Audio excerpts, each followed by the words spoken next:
Hi friends, இன்றைக்கி நம்ம chicken balls எப்படி செய்கிறதுன்னு பார்க்க போகிறோம். அதுக்கு சிக்கன் வாங்கி போன்லெஸ்ஸாக வாங்கிட்டு அதை கொத்தி வாங்கிக்கிட்டேன் கடையிலே. அதை நல்லா வாஷ் பண்ணிவிட்டு ஆல்ரெடி ஒரு முட்டை உடச்சி வச்சுருக்கேன். அதை ஆட் பண்ணிவிட்டு தேவையான அளவு உப்பு,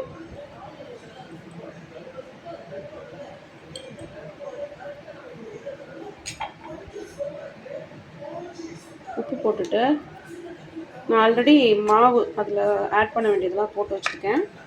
பச்சரிசி மாவு, கடலை மாவு, கார்ன்ஃப்ளவர், சோள மாவு, இது மூணும் கலந்து வச்சுருக்கேன். அதை ஆட் பண்ணிட்டேன்.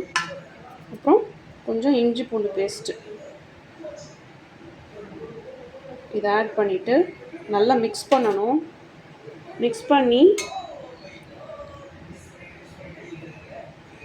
ஒரு 1/2 hour ஃப்ரிட்ஜில் வச்சிட்டோம்னா நல்லா ஊறிடும். அதுக்கப்புறம் நம்ம பால்ஸாக போட்டு எடுக்கணும். பால்ஸ் போடுறதுக்கு பிரெட் க்ரம்ஸ் வேணும். நான் ரஸ்க்கு பொடி பண்ணி தான் வச்சுருக்கேன். அதில் பிரெட் க்ரம்ஸ் ரெடி பண்ணிக்குவேன். அடுத்து அதை பார்க்கலாம். பிரெட் க்ரம்ஸ் ரெடி பண்ணியிருக்கேன். ஃப்ரிட்ஜில் வச்சு எடுத்தாச்சு. இப்போ நம்ம சிக்கன் எடுத்து கொஞ்சம் கொஞ்சமாக பால்ஸாக உருட்டிக்கலாம். நம்ம கொஞ்சம் ஓரளவுக்கு ரொம்ப பொடியாக உருட்டக்கூடாது. ஓரளவு சைஸ் உருட்டினா தான் இல்லை எண்ணெயில் வேகும், இல்லைன்னா வேகாது.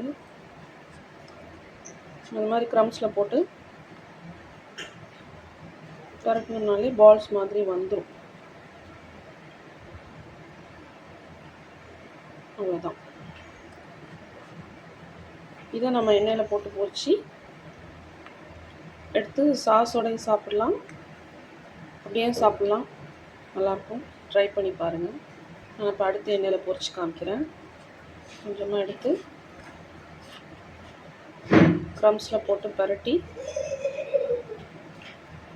மாதிரி பால்ஸ் எடுத்துக்கணும்.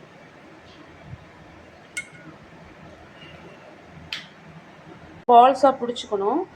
பிடிச்சி எடுத்துட்டேன். நான் ரவுண்டாக அடுப்பு பற்ற வச்சுருக்கேன். நல்லா எண்ணெய் சுட்டுடுச்சு. இப்போ நம்ம ஒன்று ஒன்றா எண்ணெயில் போடலாம்.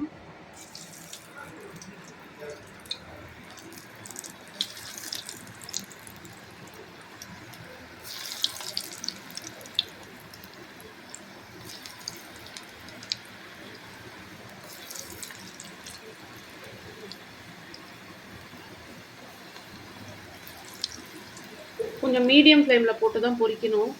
ஹையாக வச்சுட்டிங்கன்னா பிரெட் க்ரம்ஸ் இருக்கிறதுனால கருகி போயிடும். மீடியம் ஃப்ளேம்ஸில் போட்டு ஒன்று ஒன்றா பொரிச்சு எடுக்கலாம். உடையாமல் முழுசாக வரும். நல்லா பொரிஞ்சோன்னு காமிக்கிறவங்களுக்கு.